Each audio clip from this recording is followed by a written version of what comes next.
देखिए, लोकतंत्र के मंदिर में विधानसभा में विधायकों को अधिकार है जनता के सवाल पूछने के। इस बात का जिक्र आपने भी किया। सवाल पूछे माननीय सदस्य ने। मंत्री जी खुद वहां मौजूद नहीं थे, जो कारणों से वो उत्तर प्रदेश में हर कोई जानता है जब वापस लौटेंगे तो विस्तृत तरीके से जवाब दे पाएंगे। हम लोग अधिकृत नहीं है इस बाबत जवाब देने के लिए कि आखिर यह मामला हुआ क्या है। अब दूसरी तरफ चले आते हैं। आप गठबंधन की बात कर रहे हैं। देखिए, किसी भी गठबंधन में हम लोग तो एहसान जैसी चीजों को नहीं मानते हैं, हम लोग सम्मान देने में विश्वास रखते हैं। देखिए, विधायक महोदय को ऐसा महसूस हुआ कि किसी खास विभाग में ही साल भर से गड़बड़ी हो रही है, तो निश्चित रूप से कुछ तथ्य उनके पास होंगे।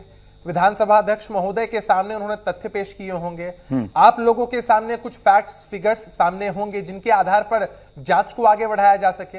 अरे, कहीं तथ्य है, कहीं फैक्ट्स फिगर्स है, तो एक डिपार्टमेंट की आप बात क्या कर रहे हैं? अगर किसी भी डिपार्टमेंट के खिलाफ कोई तथ्य दिखाई पड़ते हैं तो जांच सुनिश्चित है अभिषेक जी, लेकिन सिर्फ कह देने मात्र से नहीं होता है। मैंने कहा ना कि वो एक पक्ष है। विधायक महोदय को ऐसा महसूस हुआ, उन्होंने सवाल किया, विस्तृत तरीके से जवाब मुकेश सहनी जी देंगे, लेकिन राजनीतिकरण नहीं होना चाहिए इसका। इसको उत्तर प्रदेश के चुनाव से देखने की आवश्यकता नहीं। उत्तर प्रदेश में चुनाव हो रहे हैं, हर पार्टी अपने हिसाब से लड़ रही है वहां चुनाव। नतीजे क्या आएंगे 10 मार्च तक हमको इंतजार करने की आवश्यकता है।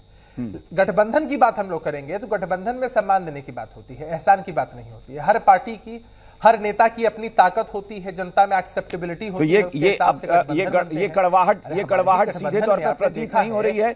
ये कड़वाहट नहीं पता चल रहा है कि जब यहीं पर बैठकर मंच पर और बीजेपी के पार्टी के जो प्रतिनिधि हैं, जो प्रवक्ता हैं, वो ये कह रहे हैं कि मंत्री बनाना हमारी बाध्यता नहीं थी, हमने उनको फिर भी बनाया। तो ये तो सीधे पता, मतलब क्या मंत्री पद जो है वो रेवड़ी की तरह बढ़ता है क्या? ये जाहिर हो रहा है सीधे तौर पर।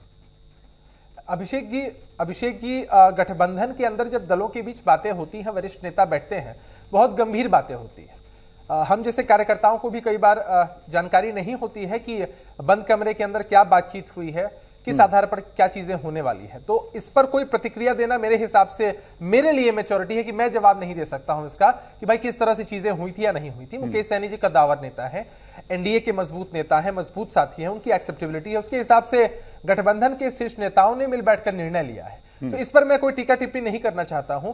अंततोगत्वा उनकी पार्टी को एक एमएलसी की सीट दी गई थी। मुकेश सहनी जी हारे, एमएलसी बने, मंत्री बने, अभी काम कर रहे हैं। लगातार हमेशा इस बात को कहते हैं कि मजबूती से एनडीए की सरकार चल रही है। आरोप लगना एक बात होती है अभिषेक जी, लेकिन राष्ट्रीय जनता दल के लोग, विपक्ष के लोग इतनी खुशी ऐसे मना रहे हैं। भाई, हमारी उनको इसलिए लग रहा है ना कि गठबंधन में कुछ गड़बड़ी हो जाएगी, इसलिए वो बोल रहे हैं ना।